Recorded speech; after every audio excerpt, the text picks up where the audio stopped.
Hello, welcome to my channel. So today we have done the division of chemistry and biology. Now is a turn for physics as a complete revision of class 10th physics. So let's start. First of all, in this revision we have four modules. First is light, then human eye, then electricity, then magnetic effects of current. So we will discuss the important points of these four modules. So let's start with the light. So in the case of light, we discuss the two things: concave and convex mirrors, lenses, reflection, dispersion of light, and laws of light, many more things. So first of all, the basics of this is reflection. First part of the chapter light is reflection, the coming back of the light rays to the same medium when they fall on a surface.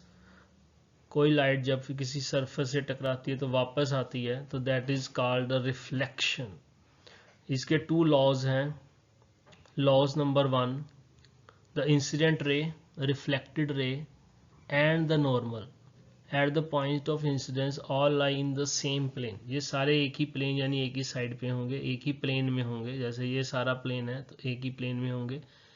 Second law है the angle of incidence is equal to the angle of reflection. जिस angle पे light incident होगी वो angle reflection जो है वो same रहेगा.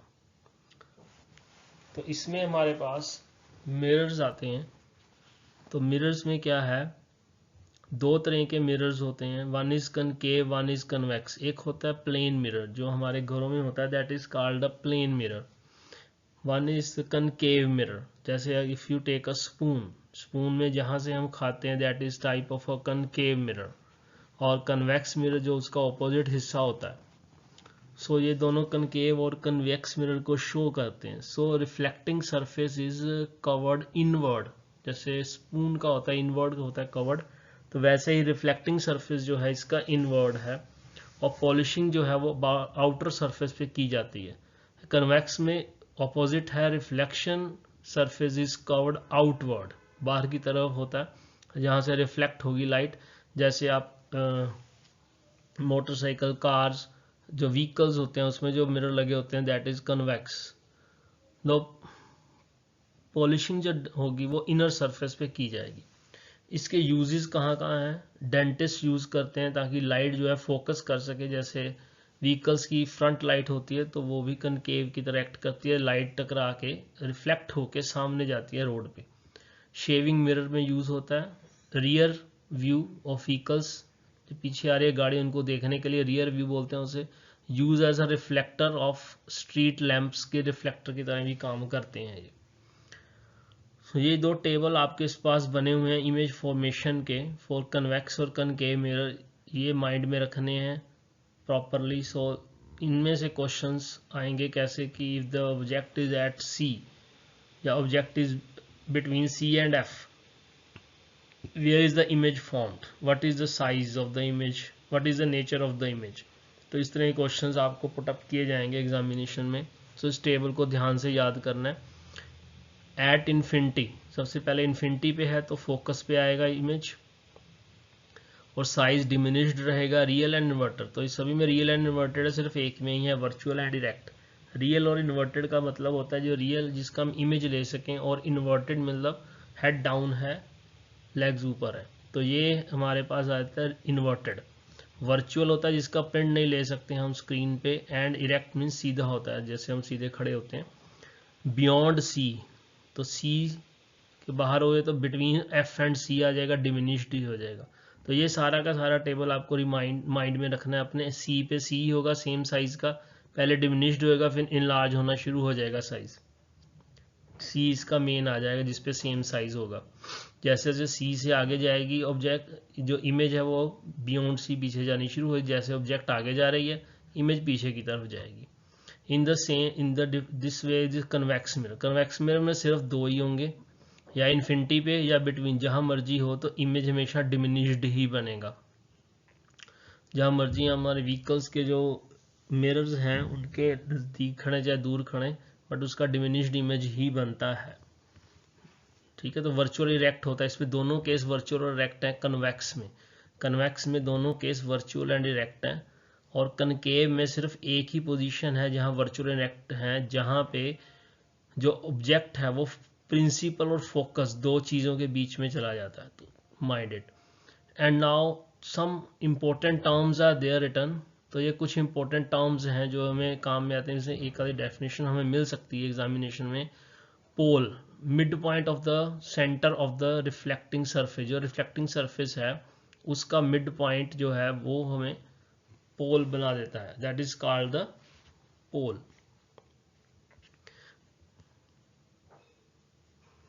Next we have a centre of curvature, centre of the hollow sphere of which the mirror is a part. Mirror जिसका हिस्सा है that is called centre of curvature, गोलाई है जो उसका सेंटर।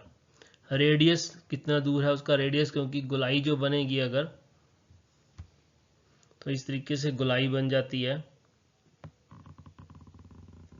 तो ये गोल शक्ल बनेगी। तो यहाँ पे कहीं ना कहीं जाके अगर हम यहाँ पे एक प्रिंसिपल एक्सिस लगाएंगे तो ये इसका सेंटर ऑफ कर्वेचर, सेंटर जैसे सर्कल का जो सेंटर होता है that is called the centre of curvature, right. तो ये इसकी हाफ इसका जब हम करेंगे सेंटर ऑफ कर्वेचर का, तो that is called the focal length. तो इसको फोकल लेंथ कहते हैं, ये ध्यान में रखना है आपने। The half of the centre of curvature is called the focal length, right.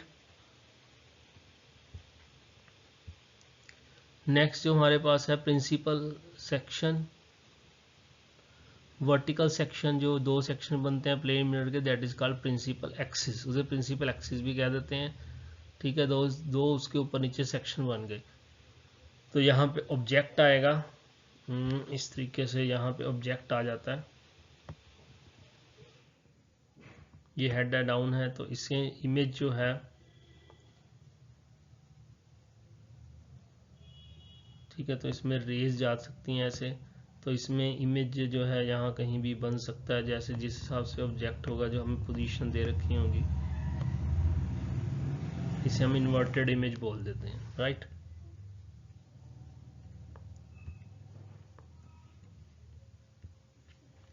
तो नेक्स्ट करते हैं हम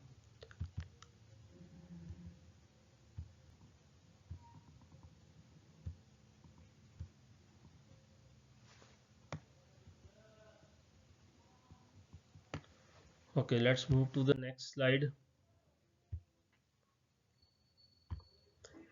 तो कुछ फार्मूलेज हैं यहाँ पे, बहुत important formula, mirror formula. Mirror, M means mirror, more M, तो यहाँ प्लस आएगा, याद रखना है। मिरर फार्मूले में या सेंटर में प्लस, लेंस फार्मूले में यहाँ पे सेंटर में माइनस, मैग्निफिकेशन में यहाँ प्लस आया था तो उसका ऑपोजिट आएगा माइनस वी अपॉन यू, और एच डैश, एच जब हाइट ऑफ इमेज, ऐसे इसमें आएगा, इसमें माइनस आ गया। Lens, L mean less, lens minus, तो इसमें प्लस आ जाएगा। स्नेल्स लॉ क्या होता है, sine i upon sine r, ये हम मैथ्स में करते हैं, sine i upon sine r, sine theta 30 degree 60 degree भी सारे हम करते हैं। पावर ऑफ लेंस का फार्मूला याद रखना है 1 upon f in metres, focal length in metre होना चाहिए। अगर ये सेंटीमीटर या किसी और में होगा तो इसे चेंज करना पड़ेगा, ज़्यादातर सेंटीमीटर में होता है, तो ये निकालने के लिए भी आ सकता है, फाइंड आउट करने के लिए power of lens with the focal lens. ध्यान रखना फोकल लेंथ मीटर में होनी चाहिए, अगर नहीं है तो you have to change first in metre. Absolute refractive index c upon v, c is the velocity of the light and in velocity in the medium. Power of the combination of lenses, 2 3 4 जो lenses है अगर आपस में जोड़ दिए जाएं तो उनकी पावर सभी को प्लस करके आ जाती है, और अगर कॉम्बिनेशन ऑफ लेंसेज हो जाए तो एम मैग्निफिकेशन है तो वो मल्टीप्लाई करके आएगी, ये दिमाग में रखना है, न्यू थिंग इज देयर।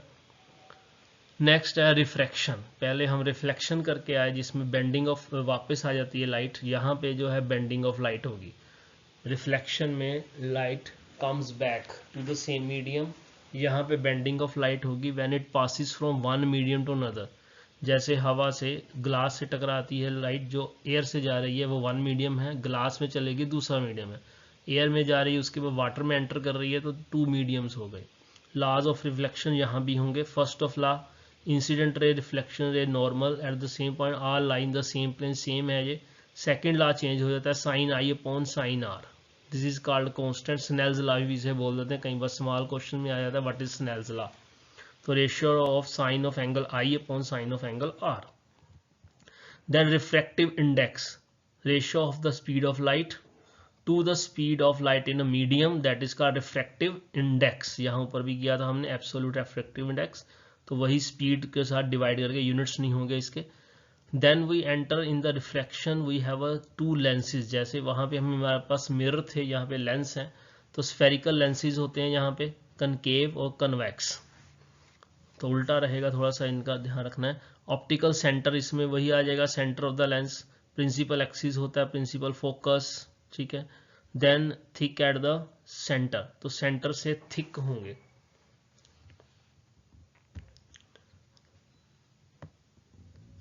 तो ऐसे करके ये लेंस बन जाएगा। कनकेव की बात करेंगे हम,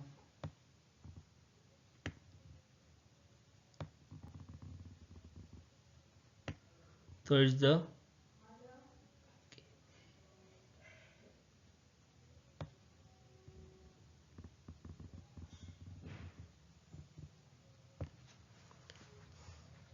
राइट, तो थिक एट द सेंटर,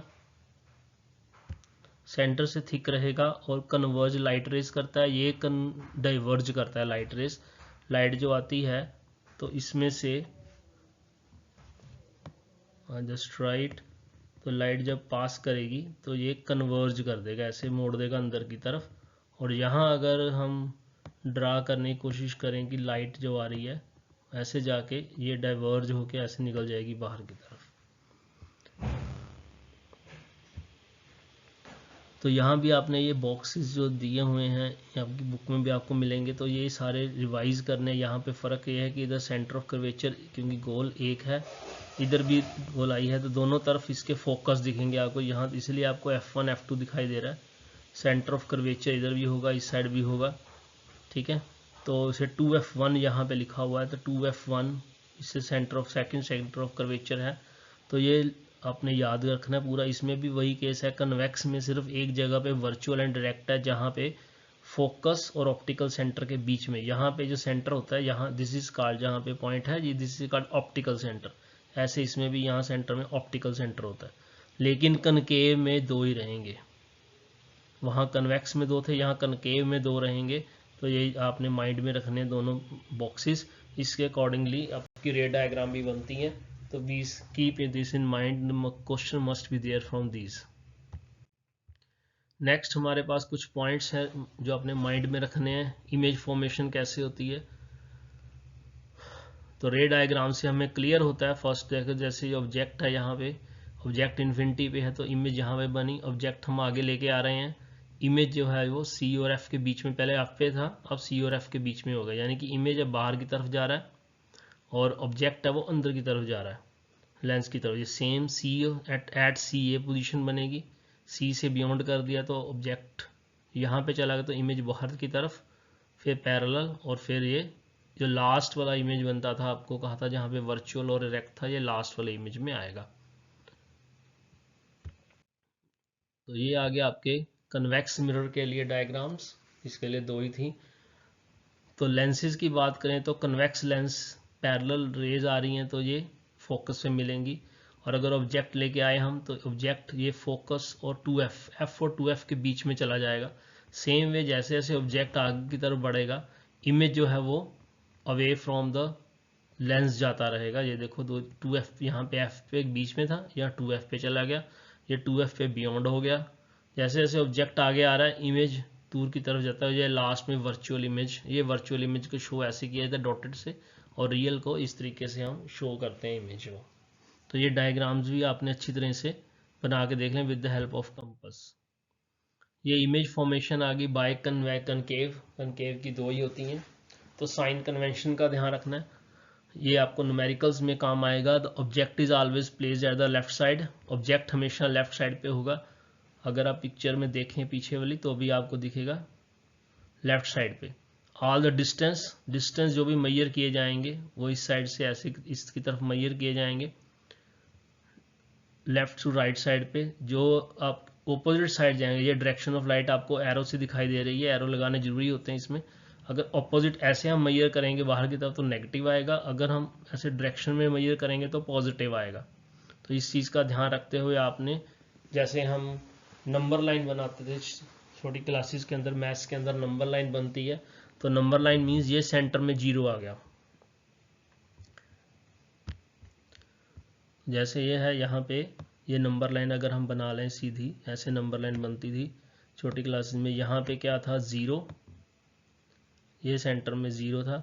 उसके बाद 1 2 3 4, इधरली साइड 1 2 3, ऐसे इस साइड जाते हैं तो हमारे पास आता है -1 -2। इधर नेगेटिव है, ठीक है, इधर नेगेटिव वाली टर्म्स है सारी और इधर पॉजिटिव वाली टर्म्स होती हैं। तो हम इसमें भी ऐसे ही राइट तरफ जाएंगे तो पॉजिटिव, लेफ्ट की तरफ जाएंगे तो नेगेटिव। तो इस चीज़ का ध्यान रखते हो, यानी कि as per the light rays की तरफ जाएंगे तो पॉजिटिव लेना है, ऑपोजिट डिस्टेंस मेजर करेंगे तो नेगेटिव लेंगे। तो इस तरीके से हमारे ये न्यूमेरिकल्स सॉल्व होंगे। तो इसको प्रैक्टिस करना है, numerical 1 numerical must be there in the examination. Next हम करते हैं chapter human eye and colourful world. इसके अंदर जो पॉइंट्स आपके माइंड में रखने हैं, ह्यूमन आई के अंदर सबसे पहले मेन पॉइंट्स हैं कॉर्निया। कॉर्निया क्या होता है? ट्रांसपेरेंट स्फेरिकल मेम्ब्रेन्स जो लाइट को कन्वर्ज करता है, थ्रू विच लाइट एंटर करती है आंखों के अंदर लाइट, ये ध्यान रखना है कॉर्निया। आयरस और प्यूपिल के बारे में बहुत पूछा जाता है। Coloured diaphragm between the cornea of the lens control the size of the pupal. तो क्या करता है ये? साइज ऑफ प्यूपल को ये मैयर ध्यान में रखता है। साइज ऑफ प्यूपल कैसे बढ़ना, छोटा लाइट कैसे एंटर करवानी है।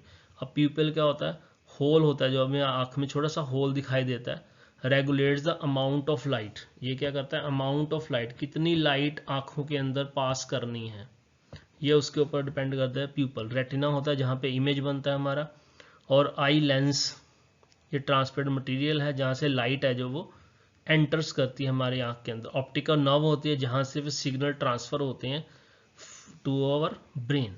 तो ये पॉइंट्स आपने नोट करके रखने हैं। देन उसके बाद एक टॉपिक आता है डिफेक्ट्स ऑफ आई के अंदर कौन कौन से डिफेक्ट्स होते हैं। तो you can remind it with the help of a name. Myopia near sightedness, इसमें स्पेलिंग्स आप चेक करें, मायोपिया के स्पेलिंग्स कम है, स्पेलिंग में वर्ड्स कम है, तो नियर साइटेडनेस होगा। नियर साइटेडनेस का मतलब जहां से हमें नज़दीक दिखाई देता है। I can not see distance objects clearly, दूर से दिखाई देता लेकिन नज़दीक की चीज़ें दिखती हैं।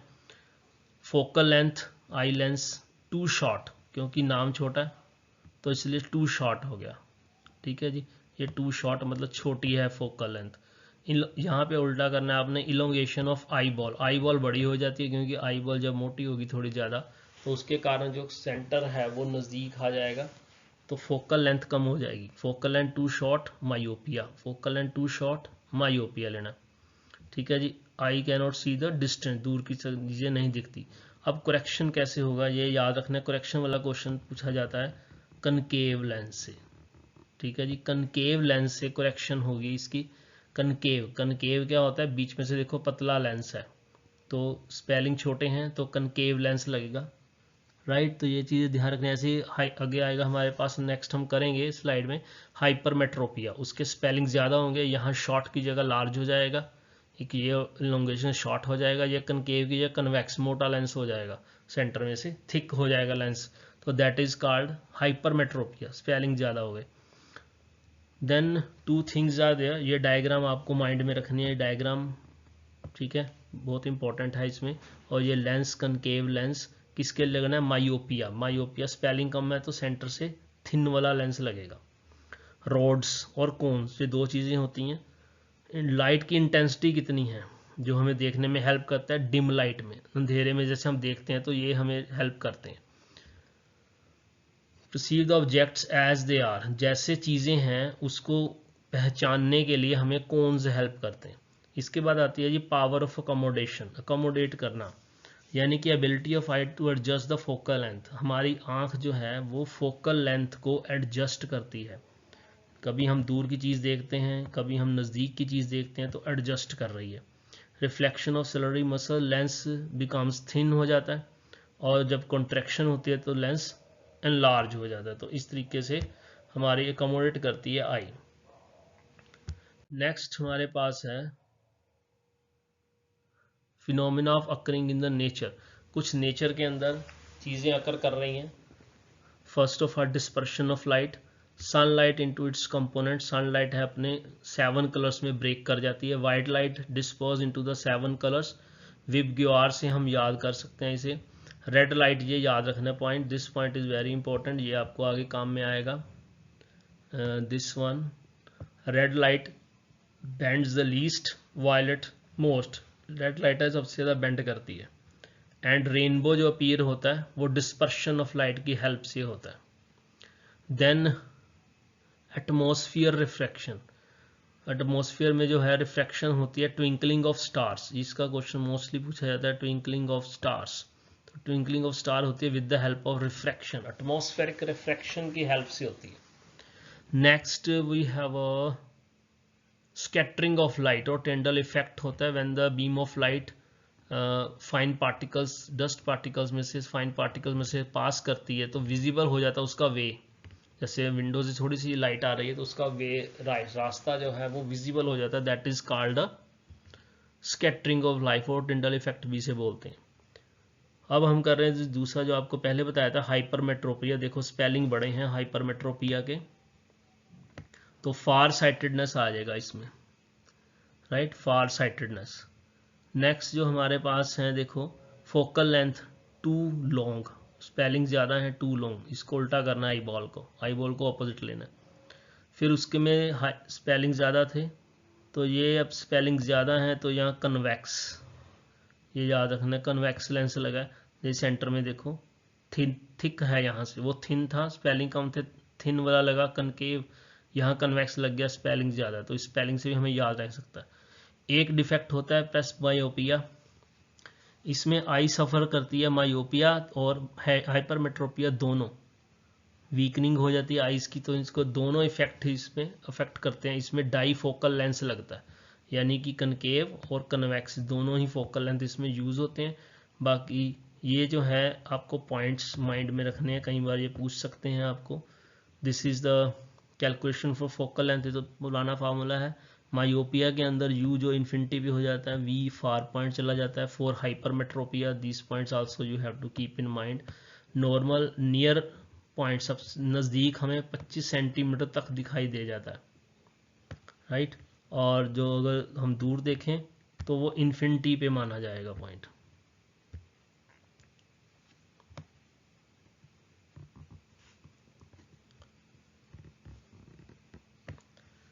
Now the next one,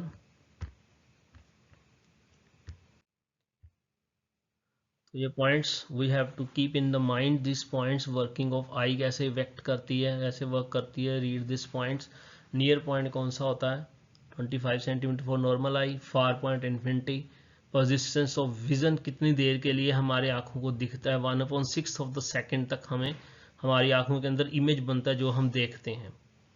cinematography, the principles of persistence of vision, जैसे पिक्चर देखते हैं हम, तो एक स्टिल पिक्चर को जब बहुत तेज़ी से घुमाया जाता है तो हमें ऐसा लगता है कि चीज़ वो चल रही है, तो इकट्ठे इमेजेस क्रिएट होते हैं, जो मूवी है वो सीधे इमेजेस क्रिएट होते हैं, वो कॉन्टीन्यूसली मूव करती है। तो कलर्स हमें कैसे दिखाई देते हैं, सेंसिटिव होते हैं, हमारे पास रोड शेप्ड और कोन शेप्ड चीज़ें होती हैं जो वो हमें कलर्स दिखाते हैं। कलर ब्लाइंडनेस क्या होती है, keep in mind. Calculation of focal length ये कर चुके हैं, पीछे भी आ चुका सारा। तो पावर ऑफ लेंस निकालनी है, याद रखना मीटर्स में होगी। तो high human eye and colourful world, इसमें थोड़ा सा आपका रह गया dispersion through a glass prism. White light है वो 7 कलर्स में चेंज हो जाती है, this is called dispersion of light. तो वायलेट लाइट सबसे ज़्यादा बेंड करेगी नीचे की तरफ है, रेड लाइट कम करेगी। इसमें ट्विंकलिंग ऑफ आइज और orange colour in the evening and in the morning. तो ये जो छोटे छोटे क्वेश्चंस हैं इन सभी को आपने माइंड में रखना है, इनमें से कोई भी क्वेश्चन आपसे पूछा जा सकता है। तो ये कुछ क्वेश्चन है, you have can solve this questions. Next chapter हम कर रहे हैं जी electricity, 2 chapters left, electricity and magnetic effects. तो first of all electricity. Electricity में सबसे पहले इलेक्ट्रिक करंट क्या होता है, rate of flow of charges. Charges जैसे फ्लो करते हैं, यानी वायर से चार्जेस फ्लो किए, कितने समय में किए, दैट इज कॉल्ड करंट, कितना करंट फ्लो हो गया। और इसके अंदर potential difference, work done to move a unit charge, एक चार्ज को एक जगह, यानी कि हमने ऑन किया स्विच को तो वहां से चार्ज मूव कर गया, तो कितना उसमें जोर लगा, उसको एक जगह से दूसरी जगह पहुंचाने में कितना वर्क लगा, that is called a potential difference, work done by a charge. ये इसके यूनिट्स हैं, 1 volt is equal to 1 joule per coulomb, 1 milli volt is equal to 10⁻³ इसका 10⁻³ लग गया, बाकी कुछ चेंज नहीं है। देन इलेक्ट्रिक करंट को रोकने के लिए कौन है, रेजिस्टेंस। रेजिस्टेंस है जो करंट को रोकता है। करंट मेजर कैसे होता है, याद रखना है, एमीटर से। तो रेजिस्टेंस है potential difference across the conductor flowing through it, जब करंट फ्लो करता है उसको रोकता है रेजिस्टेंस। इसके यूनिट्स जो हैं वो ओम में होते हैं, क्योंकि ओम ने फाइंड आउट किया था, किलो ओम 10⁻³ प्लस में, मिली तो हो यानी कि 10⁻³ फिर ये आता है ओम्स लॉ, इसकी एक्सप्लेनेशन जरूर याद करके जानी है।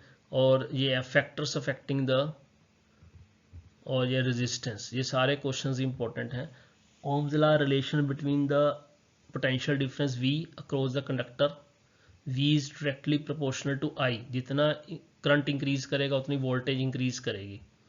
तो V is equal to IR, this is the formula for Ohm's law. और इसके ग्राफिकली इसको प्रूव करना, ग्राफ बनाना, इसका स्ट्रेट लाइन आएगा ग्राफ, और इसकी सर्किट की डायग्राम वो आपको आनी चाहिए। अब फैक्टर्स कौन कौन से अफेक्ट करते हैं रेजिस्टेंस को, फर्स्ट इज लेंथ, जितनी लेंथ ज़्यादा होगी उतने रेजिस्टेंस ज़्यादा होगी, जितनी लंबाई ज़्यादा होगी। और area of cross section means तार की वायर की मोटाई जितनी ज़्यादा होगी उतनी रेजिस्टेंस कम होगी, मोटी वायर होगी तो उसमें से कम रेजिस्टेंस रुकेगा, करंट कम तेज चलेगा। नेचर ऑफ मटेरियल्स किस पे डिपेंड करता है, और टेम्परेचर, ये 4 चीज़ों पे डिपेंड करते हैं रेजिस्टेंस। फिर रेजिस्टेंस को 2 तरीके से ज्वाइन किया जाता है, one is resistance in series, series यानी कि ऐसे पूरी लाइन में सीधे, जब ऐसे सीधी लाइन में अटैच होते हैं तो इसकी वोल्टेज ऐड होकर रेजिस्टेंस बन जाती है R1 + R2 + R3, वोल्टेज भी प्लस हो जाती है और रेजिस्टेंस भी प्लस हो जाती है, राइट। एंड अगर ये पैरेलल में हो तो डिफरेंट होगा, वो आपको नेक्स्ट शीट में दिखेगा। ये पैरेलल क्या है, रेजिस्टेंस इन पैरेलल, ये ऊपर नीचे ऐसे लाइन में जुड़ी हुई है, इसमें करंट एक फ्लो करता है, अलग अलग करंट होते हैं 3, वोल्टेज सेम रहती है, इसमें वोल्टेज अटैच्ड है V, और ये सर्किट डायग्राम भी आनी चाहिए। तो 1/RP, RP means resistance in parallel, R1 1/R2 1/R3 को प्लस करके ये बन जाएगा। एक आता है जी हमारा करंट मेजर करने के लिए electric power, electric power P = VI, V की वैल्यू IR भरेंगे तो I²R बन जाएगा, V²/R, ये सारे फार्मूले में से कोई भी फार्मूला पूछा जा सकता है। एंड इसके यूनिट रहेंगे पावर के वाट, जैसे हमारे 10 वाट का बल्ब, 15 वाट का, 90 वाट का, तो ऐसे बल्ब होते हैं तो वो वाट होते हैं यूनिट इसके। देन करंट फ्लो, जब करंट फ्लो करता है इलेक्ट्रिक करंट, ये इलेक्ट्रिक सर्किट है जिसमें बल्ब लगा हुआ है, बैटरी है, की है, मीटर है, तो कॉन्टिन्यूस पाथ होता है। देन हीटिंग इफेक्ट, जब हीट पास होता है करंट तो हीट प्रोड्यूस होती है वायर में, तो heat is directly proportional square of current, जितना करंट होगा ज़्यादा हो जाएगी हीट उसमें, ठीक है। रेजिस्टेंस और टाइम इन सभी से हमारा ये फार्मूला बनता है H = I²RT। तो हम अगर हमें करंट पता है, रेजिस्टेंस पता है, टाइम पता है, तो हम हीट निकाल सकते हैं कितनी प्रोड्यूस होगी। इसकी एग्जांपल हमें इलेक्ट्रिक आयरन में दिखती है, इलेक्ट्रिक फ्यूज और इलेक्ट्रिक हीटिंग एप्लायंसेस, इन सभी में हमें इसकी एप्लीकेशन दिखाई देती है कि ये यूनिट याद रखना है आपने, 1 kWh = 3.6 × 10⁻⁶ joule. Sometimes they ask in the objective question, तो ये आपने हायर यूनिट्स को मेजर करने के लिए यूज होता है। देन इसमें आपको ये कंपोनेंट सर्किट डायग्राम ये पूछे जा सकते हैं, सर्किट ये बना के कि किस चीज़ के लिए रिप्रेजेंट करता है। ज़्यादातर रेजिस्टेंस पूछे जाते हैं, ये वेरिएबल रेजिस्टेंस, ठीक है, करंट फ्लो वेरिएबल होता है, यहाँ पे रेजिस्टेंस। तो ये चीज़ें आपने माइंड में रखनी है सारी। इसकी प्रॉपर रेजिस्टेंस है, ये वेरिएबल रेजिस्टेंस के लिए है। इलेक्ट्रिक रेजिस्टिविटी क्या होती है, रो। कांस्टेंट प्रोपोर्शनैलिटी एसआई यूनिट, इसका ओम मीटर बनता है इसका। यूनिट ऑफ पावर वाट होती है, ये बता चुके आपको। इलेक्ट्रिकल एनर्जी जो होती है W is equal VIT, vitamin VIT, तो यहाँ से आप माइंड में रख सकते हैं इसको। नेक्स्ट हमारे पास लास्ट टॉपिक आता है magnetic effects of electric current. तो magnetic effects of electric current के अंदर आपको नॉलेज होनी चाहिए। Magnetic effects of electric current क्या होता है, इलेक्ट्रिसिटी जो पास होती है, electric current through a metallic conductor produces a magnetic effect. जब भी किसी वायर में से करंट पास होता है, ये मैग्नेटिक पावर या खींचती है इन चीज़ों को अपनी तरफ, तो मैग्नेटिक पावर इंक्रीज होती है। इलेक्ट्रिक मोटर हमारे सिलेबस में नहीं है अभी इस बार।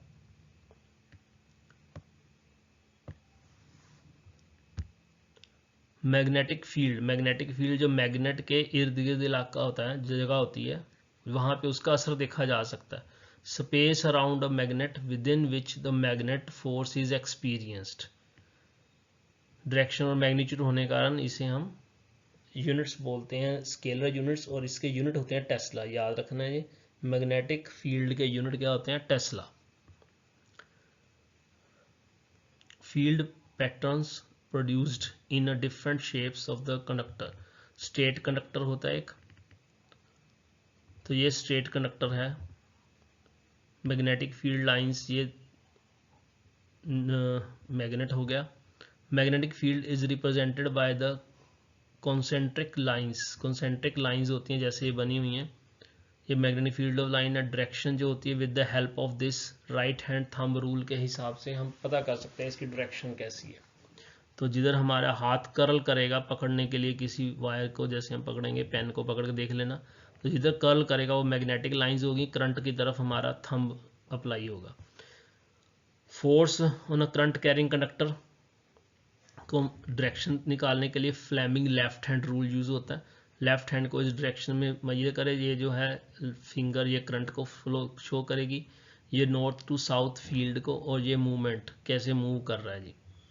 Magnetic field lines, this are called the magnetic field lines, ये ध्यान रखना है, ये यहाँ से साउथ में एंटर कर रही हैं, नॉर्थ से निकल रही हैं, साउथ में एंटर करके नॉर्थ से निकल रही हैं। ये देखो यहाँ भी ये जा रही हैं, साउथ से एंटर करके नॉर्थ में निकल रही हैं बाहर। मैग्नेट के बीच में साउथ टू नॉर्थ चलता है, मैग्नेट के बाहर नॉर्थ टू साउथ चलता है, इसमें कंफ्यूज नहीं होना। नॉर्थ टू साउथ मैग्नेट के बाहर, और मैग्नेट के अंदर south to north. Field lines close field is stronger, जितने नज़दीक जैसे ये फील्ड लाइंस इकट्ठी हैं तो यहाँ पे स्ट्रॉन्गर होगी, यहाँ पे थोड़ी कम रहेगी। ये एक दूसरे को कट नहीं करती, हमेशा कॉन्टिन्यू पैरेलल चलती हैं। तो नेक्स्ट हमारे पास है इलेक्ट्रोमैग्नेटिक इंडक्शन। मतलब अगर हम मैग्नेट को या फिर वायर्स को हम चेंज करते हैं उसकी पोजीशन, तो उसमें हमारे पास आ जाता है इलेक्ट्रोमैग्नेटाइजेशन, यानी कि बिजली, इलेक्ट्रो मीन्स इलेक्ट्रिसिटी प्रोड्यूस होती है मैग्नेटिक इफेक्ट से।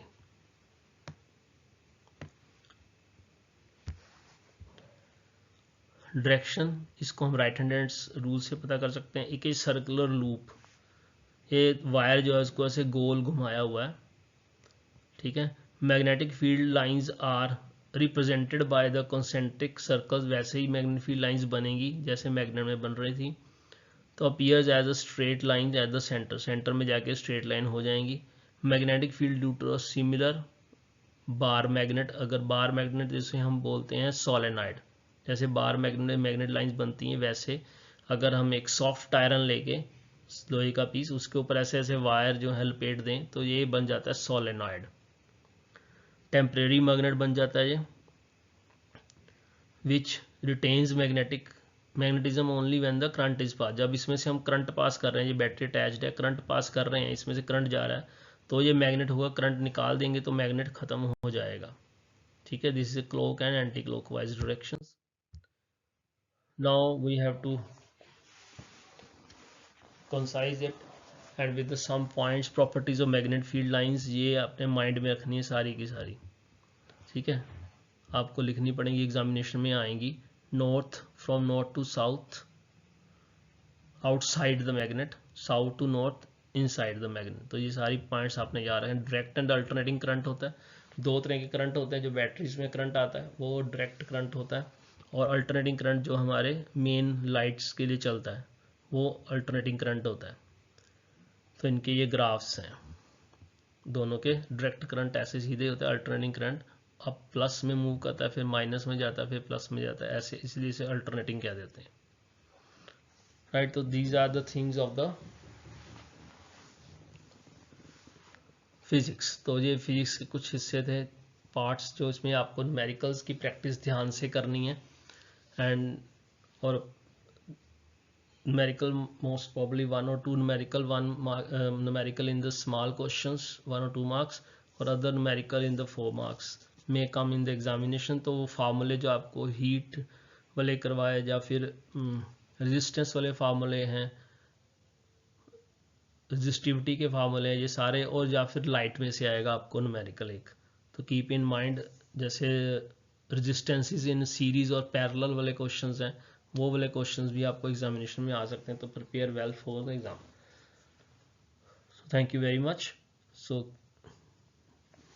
Learn all the things which are there